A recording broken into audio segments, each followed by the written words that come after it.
Chapitre 151. Soyez prudents comme des serpents et simples comme des colombes. Dans la chambre du haut, il y a des hommes de Nazareth, et hier tes frères sont venus te chercher, et puis des pharisiens et de nombreux malades, et quelqu'un d'Antioche, communique l'Iscariote dès qu'il voit Jésus entrer dans la maison. Ils sont repartis, peut-être? Non, celui d'Antioche est allé à Tibériade, mais il revient après le sabbat. Les malades sont répartis dans les maisons, mais les pharisiens, en les entourant de beaucoup d'honneur, ont voulu avoir avec eux tes frères. Ils sont tous les hôtes de Simon le pharisien. Gémit Pierre. Qu'as-tu? Tu n'es pas content qu'ils honorent le maître dans la personne de ses parents? Demande l'Iscariote. Oh, s'il s'agit d'honneur et de rencontres utiles, je suis très heureux. Se méfier, c'est juger. Le maître ne veut pas que l'on juge. Mais oui, mais pour être sûr, je vais attendre pour juger. Ainsi, je ne serai pas sot ni pécheur. Montons là-haut trouver les Nazaréens. Demain, nous irons trouver les malades, dit Jésus. Iscariote se tourne vers Jésus. Tu ne peux pas, c'est le sabbat. Veux-tu que les pharisiens te fassent des reproches? Si tu ne penses pas à ton honneur, moi j'y pense, dit très théâtralement Judas, et il achève. Plutôt, puisque je comprends ton désir de guérir de suite ceux qui te cherchent, voilà, nous allons y aller, nous, et nous imposerons les mains en ton nom, et... Non. Un nom tellement sec qu'il n'admet pas la discussion. Tu ne veux pas que nous fassions un miracle? Tu veux que ce soit toi qui le fasses? Eh bien, nous allons dire que tu es ici et que tu promets de les guérir. Ils seront déjà heureux. Ce n'est pas nécessaire. Les pécheurs nous ont vus. On sait donc que je suis ici. Et que je guérisse celui qui a foi en moi, ils le savent, étant venu me chercher. Judas se tait mécontent, avec son visage sombre des mauvais moments. Jésus sort sans se soucier de l'averse que l'orage précipite sur la terre, et il monte à la chambre du haut. Il pousse la porte et entre suivi des apôtres. Les femmes sont déjà là-haut, et elles parlent avec les Nazaréens. Dans un coin, un homme qui m'est inconnu. Paix à vous. Maître, les Nazaréens s'inclinent, puis ils disent « Voici l'homme !» et ils montrent du doigt l'inconnu. « Viens ici !» commande Jésus. « Ne me maudis pas !» Pour le faire, il n'était pas nécessaire que je t'appelle ici. Tu n'as que cette parole à dire au Sauveur? Jésus est austère, mais en même temps encourageant. L'homme le regarde, puis il éclate en sanglots et il crie en se jetant sur le sol. « Si tu ne me pardonnes pas, je n'aurai pas de paix. » Quand je voulais te rendre bon, pourquoi ne l'as-tu pas voulu? Maintenant c'est tard pour réparer. Ta mère est morte. Ah, ne me le dis pas. Tu es cruel. Non, je suis la vérité. J'étais la vérité quand je te disais que tu aurais tué ta mère. Je le suis encore. Et toi, alors tu te moquais de moi. Pourquoi me cherches-tu maintenant? Ta mère est morte, tu as péché, tu as continué de pécher tout en sachant que tu péchais. Je te l'avais dit. C'est là une grande faute. Tu as voulu pécher en repoussant la parole et l'amour. Pourquoi te lamenter si maintenant tu n'as pas de paix? Seigneur, Seigneur, pitié, j'étais fou et tu m'as guéri. J'ai espéré en toi. Auparavant je désespérais de tout. Ne déçois pas mon espérance. Et pourquoi désespérais-tu? Parce que j'ai fait mourir ma mère de douleur. Même le dernier soir, elle était à bout. Et je n'ai pas eu pitié. Je l'ai frappée, Seigneur. et c'est un vrai cri de désespoir qui remplit la pièce. Je l'ai frappée, elle est morte dans la nuit, et elle ne m'avait dit que d'être bon. Ma mère, je l'ai tuée. Il y a des années que tu l'as tuée, Samuel, du moment où tu as cessé d'être injuste. Pauvre Esther, que de fois je l'ai vue pleurer, et quand elle me demandait une caresse de fils à la place d'Étienne. Et tu sais que ce n'était pas par amitié pour toi, qui étais du même âge que moi, mais par pitié pour elle, que je venais chez toi. Je ne devrais pas te pardonner, mais 2 mères ont prié pour toi, et ton repentir est sincère. Je te pardonne donc. Par une vie honnête, efface du cœur de tes concitoyens le souvenir d'un Samuel pécheur, et reconquiers ta mère. Tu le feras si par une vie de juste tu conquiers le ciel, et ta mère avec lui. Mais rappelle-toi, et rappelle-toi bien, que ton péché a été bien grand, et que par conséquent ta justice doit être grande à proportion pour éteindre ta dette. Oh, tu es bon, pas comme celui des tiens qui est sorti tout de suite après être rentré et qui est venu à Nazareth seulement pour me terroriser. Eux peuvent le dire. Le dire. Le dire. Jésus se retourne. Des apôtres, il manque uniquement l'Iscariote. C'est donc lui qui a maltraité Samuel. Que doit faire Jésus?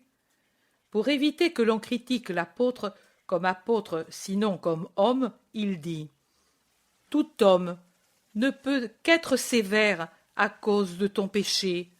Quand on fait le mal, il faudrait réfléchir que les hommes jugent, penser qu'on leur donne l'occasion de juger.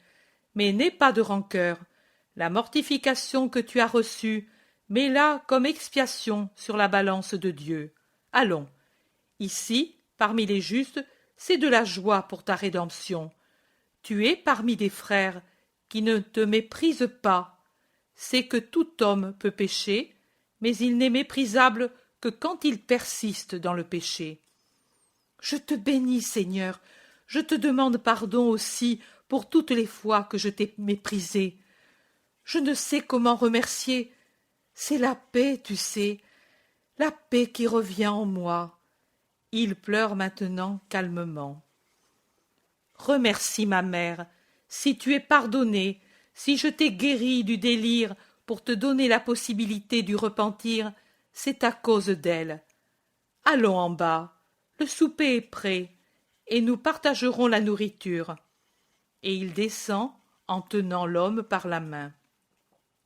En effet, le repas est prêt, mais Judas n'est pas en bas non plus. Il n'est nulle part dans la maison. La maîtresse explique. Il est sorti. Il a dit « Je reviens tout de suite ». C'est bien. Asseyons-nous et mangeons. Jésus offre la nourriture, la bénit et la partage. Mais une ombre glaciale est dans la pièce éclairée par 2 lampes et le foyer. Au dehors, l'orage continue. Judas revient essoufflé, trempé, comme s'il était tombé dans le lac. Bien qu'il eût mis le manteau sur sa tête, quand il le dépose tout trempé à terre, ses cheveux paraissent raides et détrempés, collés aux joues, au cou. Tous le regardent, mais personne ne parle. Lui veut s'excuser, bien que personne ne lui demande rien. « J'ai couru chez tes frères pour leur dire que tu es ici. Je t'ai obéi, pourtant. Je ne suis pas allé trouver les malades. D'ailleurs, c'était impossible. Une eau, un déluge. Mais j'ai voulu sans tarder honorer tes parents. N'es-tu pas content, maître? Tu ne parles pas. Je t'écoute. Prends et mange, et en attendant d'aller nous reposer, parlons entre nous. Écoutez, il est dit de ne pas confier son cœur à l'étranger parce que nous ne connaissons pas ses habitudes.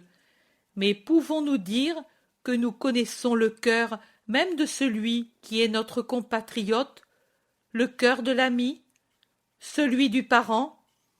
Il n'y a que Dieu qui connaisse parfaitement le cœur de l'homme, et l'homme n'a qu'un moyen pour connaître le cœur de son semblable et comprendre s'il est vraiment son compatriote ou bien son véritable ami et son vrai parent.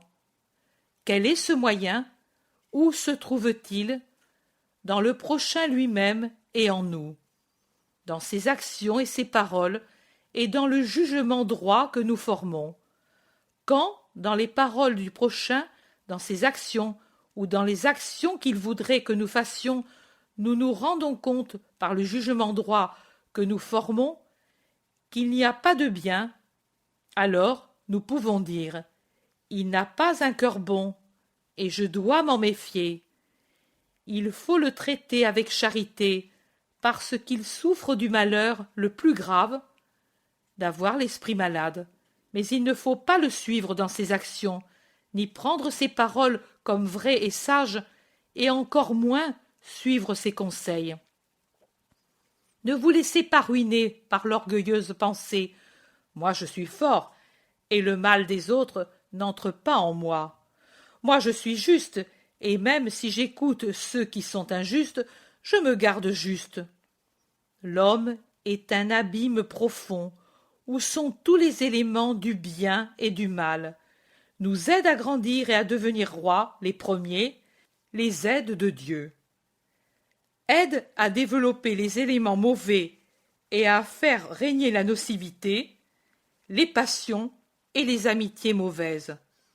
Tous les germes du mal et toutes les aspirations au bien dorment dans l'homme par la volonté aimante de Dieu, par la volonté mauvaise de Satan, qui suggestionne, qui tente, qui excite, alors que Dieu attire, réconforte, aime.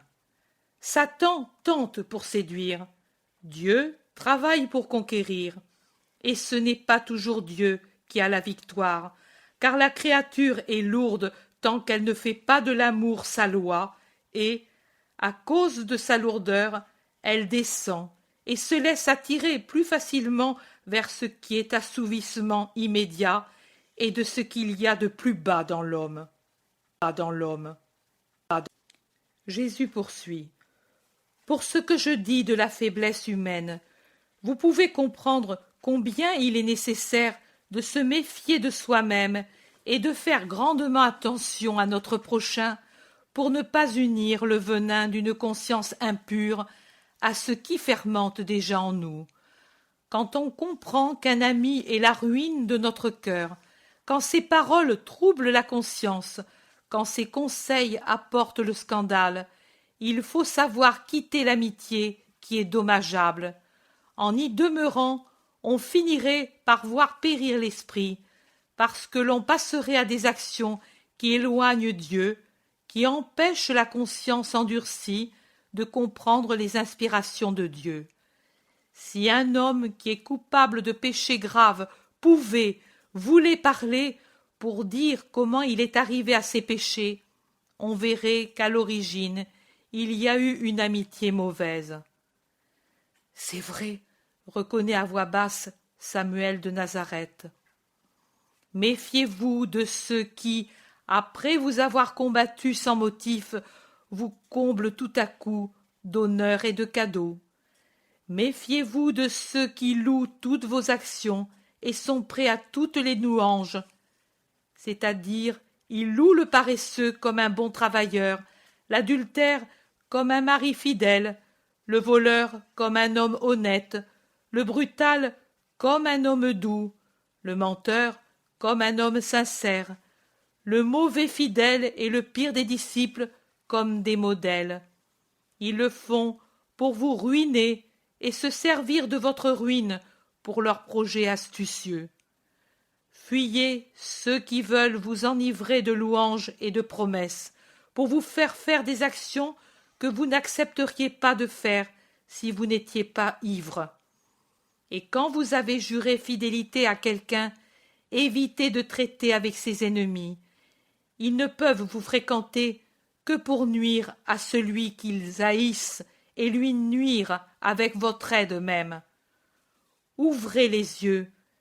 J'ai dit, soyez rusés comme les serpents outre que d'être simples comme des colombes, car pour traiter des choses de l'esprit, la simplicité est sainte, mais pour vivre dans le monde sans se nuire à soi-même et à ses amis, il faut une ruse qui sache découvrir les ruses de ceux qui haïssent les saints. Le monde est un nid de serpents. Sachez connaître le monde et ses combinaisons, et puis, en restant des colombes, pas dans la boue où restent les serpents, mais à l'abri, en haut du rocher, ayez le cœur simple des fils de Dieu, et priez, priez, car en vérité je vous le dis, le grand serpent siffle autour de vous, et parce que vous êtes en grand danger, et que celui qui ne veille pas périra.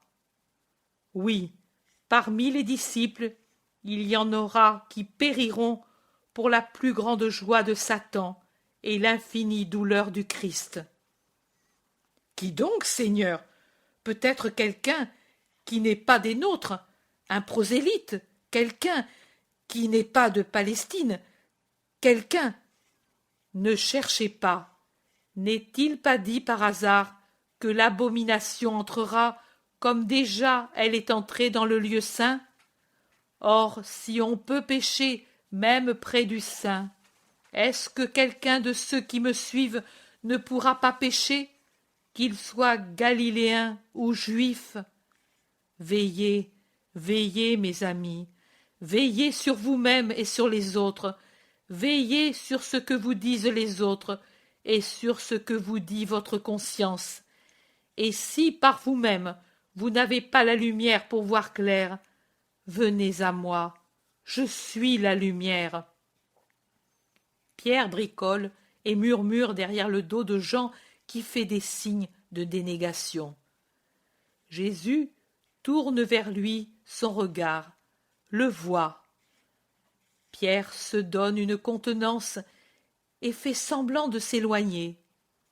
Jésus se lève, sourit légèrement, puis il entonne la prière, bénit, prend congé.